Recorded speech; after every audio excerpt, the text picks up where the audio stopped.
नमः कमलवासिन्यै नारायण्यै नमो नमः। कृष्णप्रियायै सततं महालक्ष्मी नमो नमः। पद्मपत्रेक्षणायै च पद्मास्यायै नमो नमः।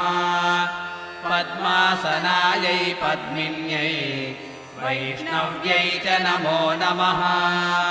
सर्वसम्पत्स्वरूपिण्यै सर्वाराध्यै नमो नमः। हरिभक्तिप्रदात्र्यै च हर्षधात्र्यै नमो नमः। कृष्णवक्षस्थितायै च कृष्णेशायै नमो नमः।